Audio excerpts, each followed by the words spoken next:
My son banned me from his wedding, but brazenly sent me a bill for $80,000 to pay for his lavish party and honeymoon in Hawaii. He even added, "Thank me for letting you contribute." I just smiled, feeling my anger turn into cold determination. His dream of a rich and perfect wedding would become a nightmare. Before we continue, please subscribe to the channel and let us know where you are listening in the comments. I sat at my kitchen table in the quiet of my Lexington home, the October afternoon light filtering through the faded curtains. The envelope had arrived that morning, thick and cream-colored, with Kevin's precise handwriting on the front. I had assumed it was the wedding invitation, finally, after months of radio silence. My fingers traced the seal, a small thrill of hope stirring despite everything. I tore it open carefully, expecting elegant cardstock announcing the date, the venue, perhaps a note asking me to walk him down the aisle like we'd joked about years ago. No invitation. Instead, a stack of papers slid out, itemized bills, crisp and professional, totaling $80,000. My eyes scanned the lines. $50,000 for the mansion rental near Lexington, a sprawling estate with manicured gardens and crystal chandeliers. $20,000 for catering, including imported wines and lobster flown in from Maine. Another $10,000 for the honeymoon suite on Maui, complete with private beach access. And tucked at the bottom, a handwritten note from Kevin. "Dad, after the problems you've caused the family, be grateful that I allowed you to contribute. This covers your share. Send the check soon. Victoria and I are counting on it." I stared at the words, the paper cool and smooth under my fingertips. Problems? The problems he'd thrown in my face during our last argument, blaming me for not climbing higher in my engineering career, for the modest life we'd led after your mother's death. My hand trembled slightly as I set the note down, the itemized costs blurring for a moment. Nearby, on the table, sat a framed photo of young Kevin, gap-toothed and grinning from a Little League game, his tiny hand in mine. How had that boy turned into this man, demanding money like I was an ATM, banning me from his wedding because I didn't fit his polished image? Shock hit first, a cold wave that made my chest tighten. I crumpled the note in my fist, the paper crackling like dry leaves, but then I smoothed it out again, laying it flat. No, I wouldn't let anger consume me blindly. I pushed back from the table, standing up slowly, my knees protesting the movement. The kitchen felt smaller, the walls closing in with memories of family dinners long gone. I walked to the sink, splashing water on my face, but it didn't wash away the sting. Kevin thought he could erase me from his life while dipping into my savings, the nest egg I'd built through years of overtime, scrimping after losing Elena to cancer in 2015. He'd called me once after her funeral, voice clipped. "You should have done more, Dad, for all of us." I returned to the table, picking up an old pocket watch, a family heirloom from my father, its chain worn from generations of hard work. It ticked steadily in my palm, a reminder of bonds that should endure. But Kevin had severed ours, hadn't he? Banning me because Victoria whispered that a simple pensioner would embarrass their tech executive crowd. I smiled then, a slow, bitter curve of my lips, as the hurt twisted into something sharper, resolve. I set the bill aside, folding it neatly, and felt a spark ignite deep inside, a plan beginning to form in the shadows of my mind. I glanced at the bill again, its numbers mocking me. The anger slowly ebbed, giving way to cold clarity. If Kevin thought he could manipulate me, he was mistaken. I knew a direct confrontation would get me nowhere. He'd dismiss me, as always. But I could gather information, find cracks in their perfect plan. My old laptop sat on the kitchen counter, dusty but ready. Time to find out what they were really up to. That spark lingered as I glanced at the photo again, picking it up this time. Kevin's young face stared back, innocent and full of promise, from a day at Jacobson Park when he was 8. He'd climbed onto my lap during a sudden thunderstorm, burying his head in my shoulder while rain pelted the car windows. "Don't worry, Dad," he'd said, his voice muffled. "You're the strongest." I'd held him close, promising to always protect him, just as Elena watched us with that warm smile of hers. I paced the kitchen now, the floorboards creaking under my steps, the scent of stale coffee from my morning mug hanging in the air. Those memories flooded in unbidden, weekends teaching him to swing a bat at the local field, his laughter echoing as he rounded the bases. We'd been unbreakable then, a trio against the world. But after Elena's death, everything shifted. Kevin was 25, already climbing the corporate ladder in tech, and he started pulling away. "You let her down, Dad," he'd accused one night over the phone in 2016, his voice laced with resentment. "If you'd made more money, maybe the treatments could have been better." I'd swallowed the pain, reminding him of the insurance battles, the second mortgage I'd taken to cover her care, but he didn't listen. He saw only my failures, the modest house, the reliable but unglamorous job. Last Christmas had sealed it. I'd driven to their sleek apartment in downtown Lexington, arms full of homemade tamales, like Elena used to make. Victoria had barely glanced up from her phone, whispering something to Kevin that made him smirk. "Dad, we're going vegan now," he'd said dismissively. "And honestly, you showing up unannounced? It's awkward." I'd left early, the drive home a blur of streetlights, feeling like a relic in their shiny world. Now this bill, it was the final insult, demanding I fund their extravagance while they shoved me aside. My fists clenched at my sides as I stopped by the window, watching leaves skitter across the yard. The anger built, a steady burn replacing the nostalgia. How dare he treat me like a burden, then expect gratitude for allowing me to pay? I wasn't the victim here, not anymore. I'd raised him alone after Elena, sacrificed vacations and comforts to give him a start. And Victoria, with her designer bags and social media boasts, enabling his greed. No, this betrayal demanded consequences. I vowed then, silently but fiercely, to turn their perfect day into a lesson they'd never forget. Rain began to patter against the glass, mirroring the storm inside me, and I turned away, my resolve hardening like steel. A momentary doubt flickered. Was I too old for this fight? But I pushed it aside. Justice wasn't about age. It was about dignity. With that thought, I reached for my laptop on the counter, the cool metal grounding me as I prepared to dig deeper. The laptop hummed to life in the dimming light of the room, its screen casting a blue glow across the cluttered table. I settled into the chair, the rain now a steady drum outside, and opened the browser with purposeful clicks. Kevin's social media profiles were private, but Victoria's wasn't. She loved flaunting their life. I scrolled through her posts, each one a stab. "Can't wait for our dream wedding at the Ashford estate." "Blessed Truss, luxury living." The date jumped out, November 15th, 2024, just weeks away. Photos showed the mansion, its grand ballroom decked in mock setups, chandeliers sparkling like diamonds. I sipped from a glass of the cheap red wine I'd been saving, its bitter tang sharpening my focus. Action spoke louder now, no more wallowing. I jotted notes on a pad. Venue, Ashford Estate, 50K rental. Caterer, elite events, boasting farm-to-table for 200 guests. Photographer, some high-end pro named Lila Voss, her portfolio linked in Victoria's comments.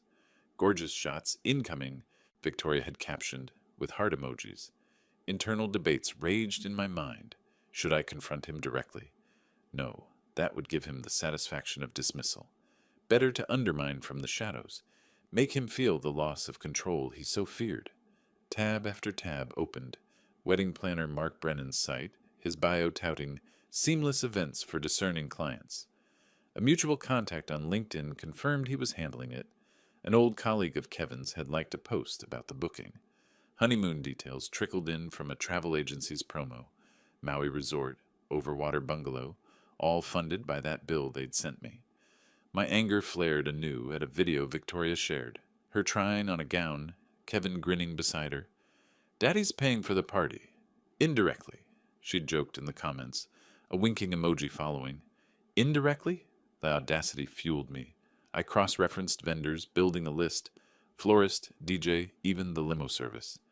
The extravagance was staggering, far beyond what Kevin's salary could cover without my contribution. A hesitation crept in. Was this revenge too far, risking what little family tie remained? But then I recalled his note again, that condescending privilege, and the doubt vanished. This was about self-worth, teaching him that greed had repercussions. My hands steadied on the keyboard as I found Mark Brennan's contact number, the planner at the heart of it all. With a deep breath, I decided, time to make the call, to start unraveling their perfect tapestry. thread by thread. I picked up my phone, fingers hovering over the dial pad. The phone rang twice before a polished voice answered, smooth as polished marble. Mark Brennan Events. This is Mark speaking. How can I make your day extraordinary? I leaned against the kitchen counter, the receiver cool against my ear, steadying my breath. Hello, Mark. This is Stephen Torres. I'm Kevin Torres's father, the one footing the bill for his wedding. A pause, then warmth flooded his tone. Mr. Torres, Kevin mentioned you'd be calling to finalize payments. We're thrilled you're contributing to such a special event. The Ashford estate is booked solid, and Victoria's vision is coming together beautifully. I let him ramble for a moment about floral arches and string quartets, my mind sharpening like a blade. Actually, Mark, I'd prefer to discuss this in person. Can we meet tomorrow? I have some details to clarify. He agreed quickly, suggesting his downtown Lexington office at 10 a.m. I hung up, the click echoing in the quiet room, and poured myself another glass of wine, swirling it as I envisioned his face when the truth hit. No more hiding behind notes and bills. I leaned back in the chair, adrenaline pulsing through me. The meeting with Mark was the first step, and I needed to be ready. I spent the rest of the evening reviewing the bill again, jotting down key figures to keep facts at hand. Before bed, I picked out a clean sweater and slacks. Nothing fancy, but enough to look serious. As I lay down, I felt the plan solidify, like a house's foundation. The next morning, I woke early, coffee in a thermos, keys in hand, ready to head out. The next morning, I drove through light traffic, the autumn leaves swirling like confetti on the windshield. A brief hesitation gripped me at a red light. Was this the point of no return? But I dismissed it, accelerating as the light turned green. Mark's office was in a sleek building off Main Street, all glass and chrome, a far cry from my engineering firm's old brick setup. I parked and walked in, the lobby's sterile air carrying hints of expensive cologne. Mark greeted me with a firm handshake, his suit tailored and tie knotted perfectly. Mr. Torres, come in. Coffee? He led me to a plush chair opposite his desk, piled with swatches and contracts. A framed photo of a beaming couple under a gazebo caught my eye, stirring a quiet resolve. That joy wouldn't be Kevin's, not on my dime. We settled, and he pulled out the file. So the $80,000 covers everything. Venue, catering, even the honeymoon deposit. Kevin assured me it's all set. I leaned forward, my voice even. Did he? Tell me, Mark, did Kevin mention that he banned me from the wedding? That I'm not even invited to this extravaganza I'm supposedly funding? His eyes widened, the pen slipping from his fingers. Banned? No, he said. Family contributions were handled. This is awkward. Awkward, I echoed, short and sharp. Try insulting. He sent me the bill with a note saying I should be grateful. After raising him alone. After everything. Mark shifted, rubbing his temple. I don't know what to say. The contracts are signed, but without full payment, we can't proceed. Deposits are non-refundable, but the balance... Exactly, I cut in. Inform Kevin the wedding halts until he talks to me directly. No funds from me, and if he pushes, remind him how fragile plans can be. He nodded slowly, stunned. I'll call him today. This changes things. As I stood to leave, I overheard him mutter under his breath, "That arrogant kid." It fueled me, a first taste of the chaos brewing. I stepped out into the crisp air, the door clicking shut behind me, and felt the ripple spread, like a stone skipped across still water. Standing on the sidewalk, I felt a surge of strength, but knew I couldn't go far alone. Mark was just the start. Kevin wouldn't back down easily, and I needed eyes and ears I could trust.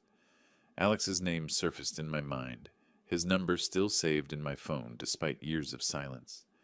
He knew Kevin better than most, and his new work as a detective could be useful. Sliding into the car, I took a deep breath, feeling the plan take shape, and started scrolling through contacts. In the car, I checked my phone. No missed calls yet, but the silence wouldn't last. As I merged onto the highway back toward home, my thoughts drifted to allies. Scrolling through contacts, I paused on Alex's name, untouched for years. Kevin's childhood best friend, the one he'd ditched when ambition took over.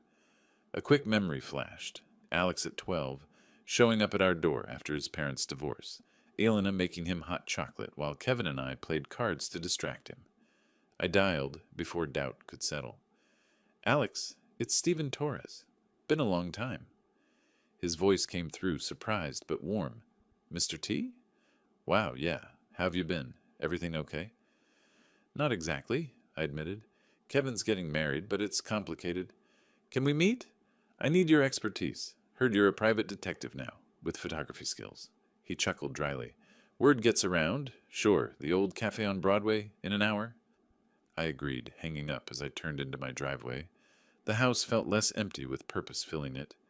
An hour later, I sat at a corner table in the cafe, the aroma of fresh-baked scones mingling with falling leaves visible through the window. Alex arrived, taller than I remembered, with a detective's keen eyes and a camera bag slung over his shoulder. We shook hands firmly, his grip steady. Mr. T, you look good. Sorry about Elena. She was like a mom to me, too. Thanks, Alex. And call me Stephen. I slid him a coffee. Kevin banned me from his wedding, but sent a bill for 80 grand. I'm not paying. I'm fighting back. His face hardened. That sounds like him. Ditched me years ago when I wouldn't fake a reference for his job. Said I was holding him back with my small-time gigs. I nodded, probing gently. Heard stories like that. Exploited others for his climb. Oh yeah, Alex said, leaning in, his tone laced with old hurt. In college, he borrowed my project ideas. Claimed them as his. When I called him out, he ghosted me. Victoria's the same. All about the image. We planned over refills. He'd document the wedding from outside. Capture any fallout with photos and video, ready for public leverage if needed. A mutual acquaintance waved from the counter. Old Mrs. Jenkins from the neighborhood, stirring a laugh. Remember when you and Kevin pranked her with fake snow in July? Alex grinned, but it faded. Those days are gone. He changed. Mine too, I replied. But this alliance? It's real. We parted with a handshake, ideas swirling in my head like the steam from our cups. What if we need more? Recordings? Logs? I asked, the question hanging as he nodded thoughtfully. Come by my place tonight, I suggested. Bring what you've got, and let's start prepping for real. Alex grinned, his eyes sparking with enthusiasm. Deal, Stephen. I'll be there at 8. That question echoed as I drove home, rain starting to patter again on the roof. By evening, I had texted Alex to come over, unable to wait. He arrived at my door, toolkit in hand, the downpour turning the porch light into a hazy glow. Ready to level up? He said, stepping inside, shaking off his coat. We moved to the living room, where I cleared space on the coffee table. Dim lamps cast long shadows across the faded rugs, and I handed him a mug of hot coffee, its steam curling like a promise. Show me how to protect myself. Recordings, cameras, the works. Alex unpacked gadgets. A small recorder, hidden cams, even apps for call logs. First, legal basics, he explained, his voice steady and instructional.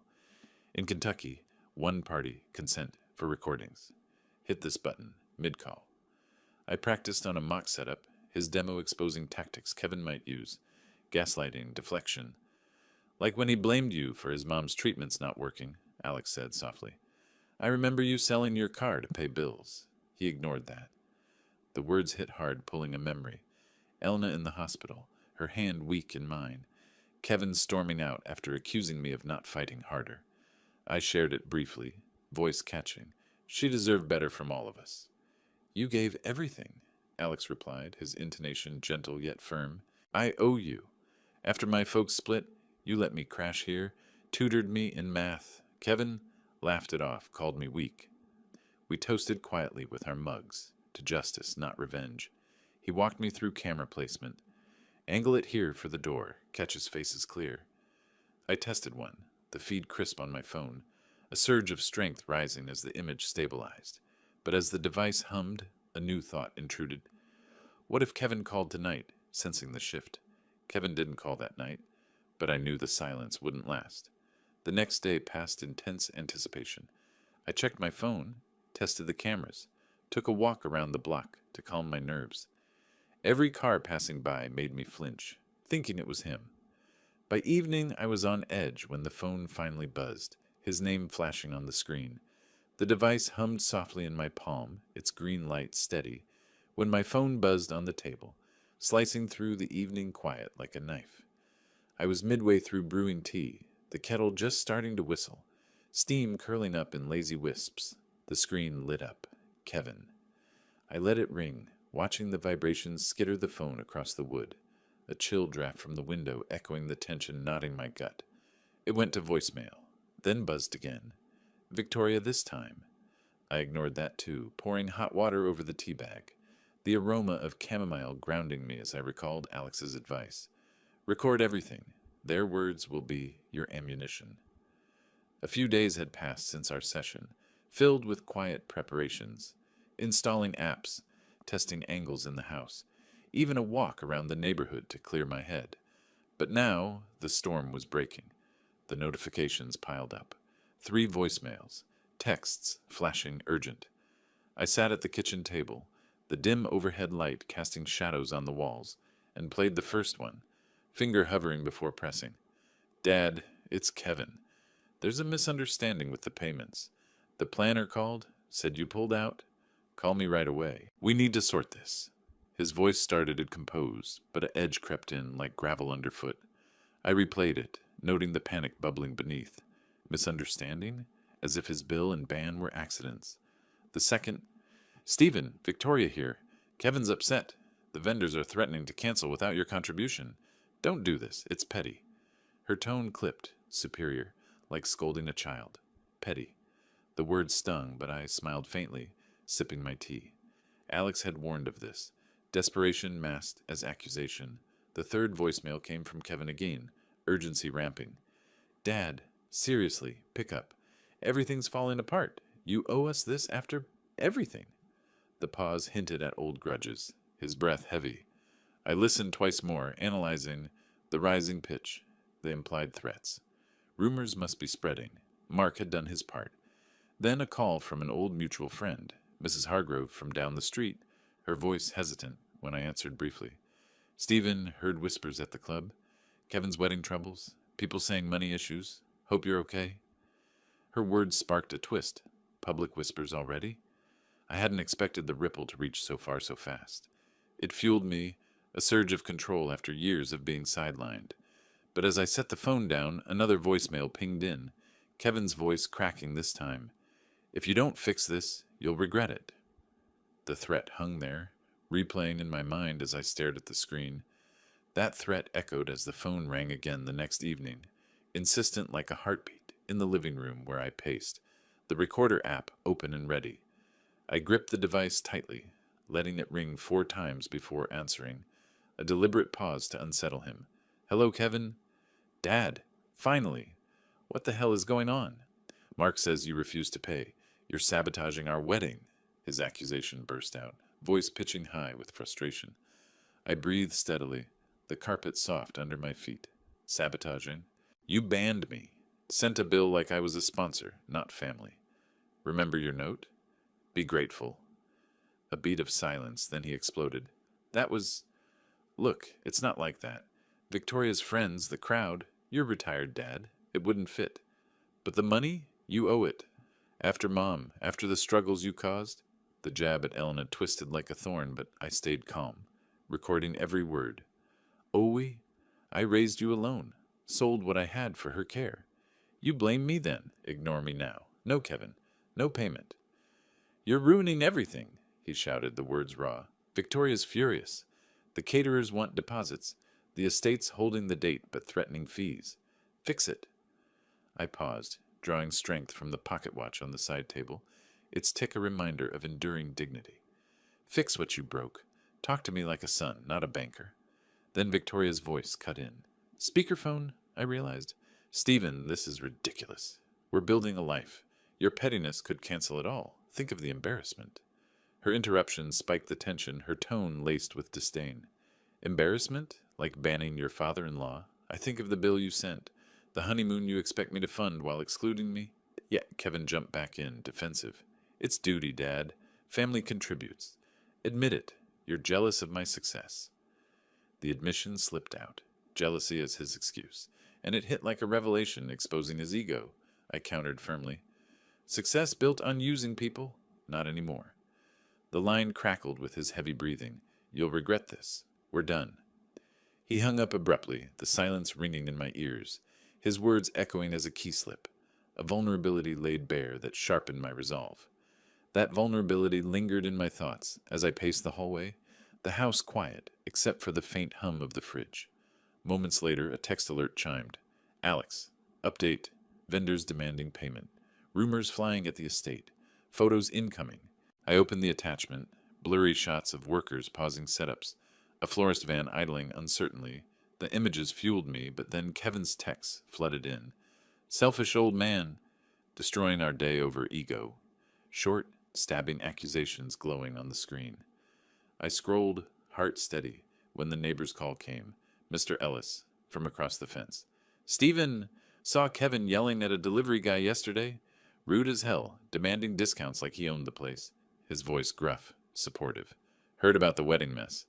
If you need backup, I'm here. Remember how he snubbed us at the block party? Acted too good. I leaned against the wall, phone to ear.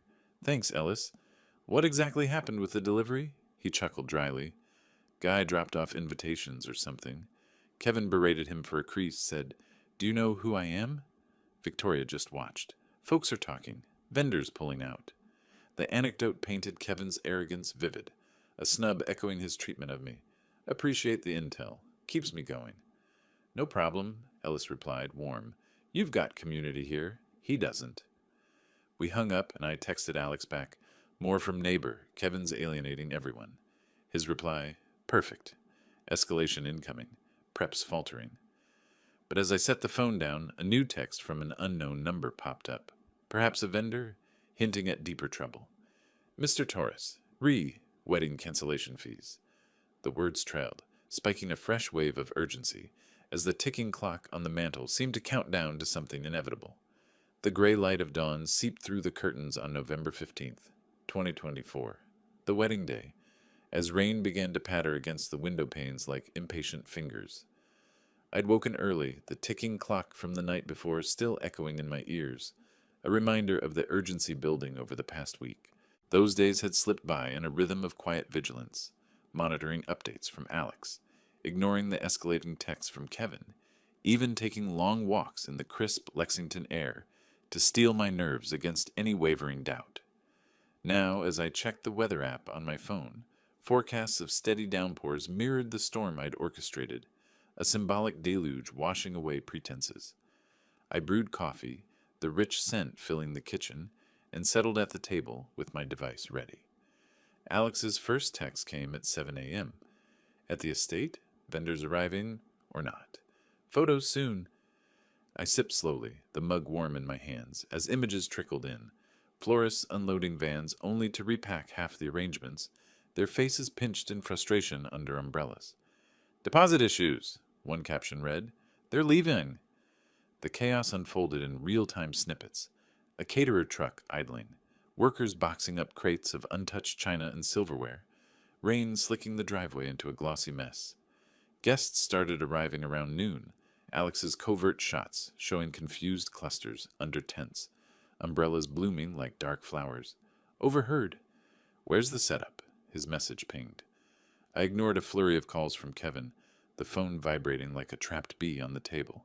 Voicemails piled up. I played one, his voice frantic. Dad, send the money now. Everything's falling apart. The estate manager's threatening to shut it down. The desperation cracked through, a far cry from his earlier arrogance. More photos. The grand hall half-dressed, chairs scattered haphazardly, no sign of the string quartet. Then, a shot that twisted something inside me. Victoria in her gown, expression crumpled, rain streaking the mansion windows behind her like tears. Doubt flickered briefly. Was this too cruel, turning their day into a spectacle?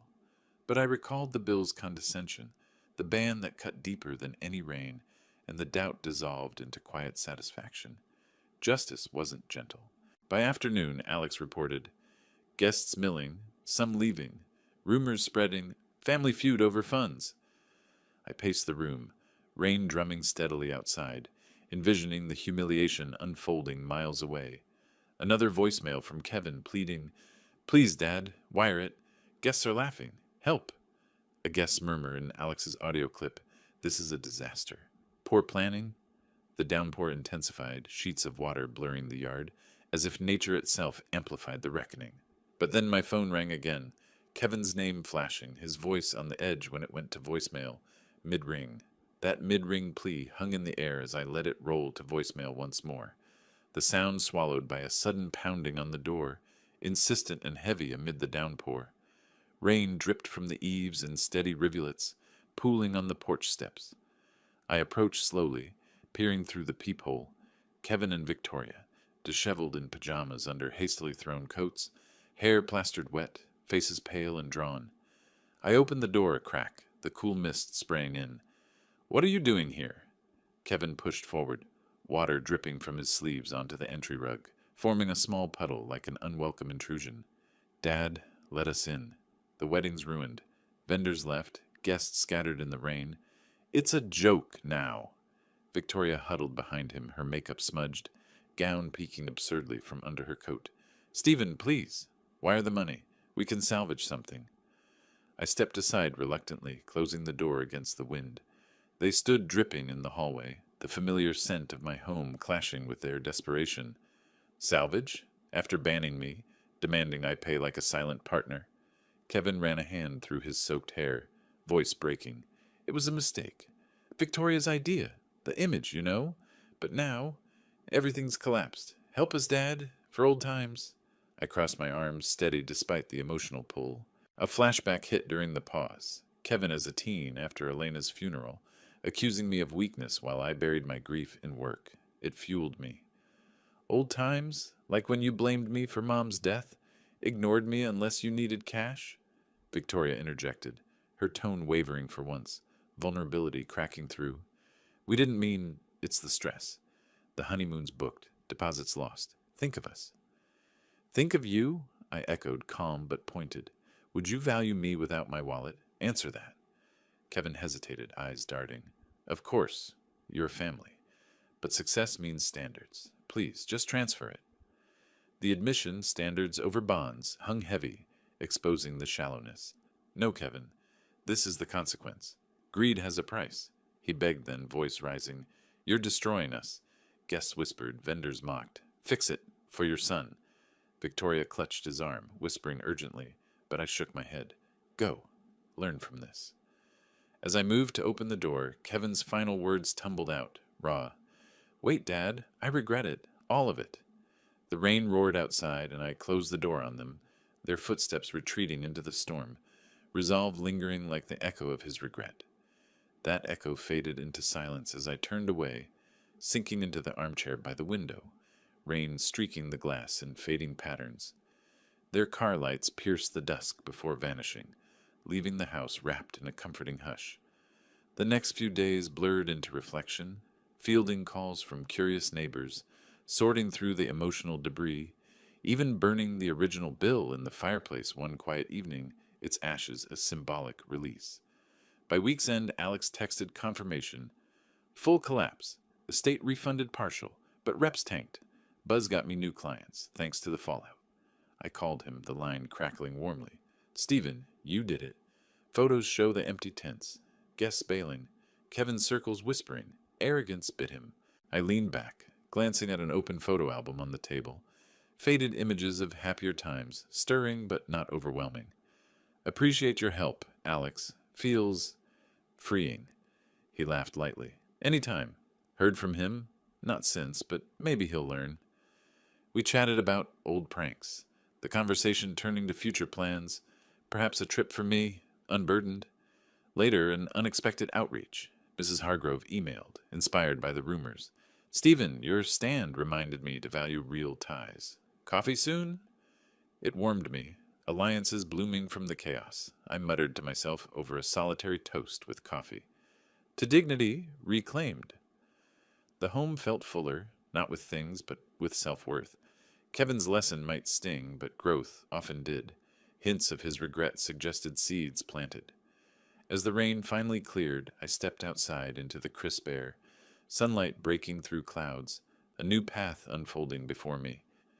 If you liked this story, please like this video, subscribe to the channel, and share your impressions of this story in the comments.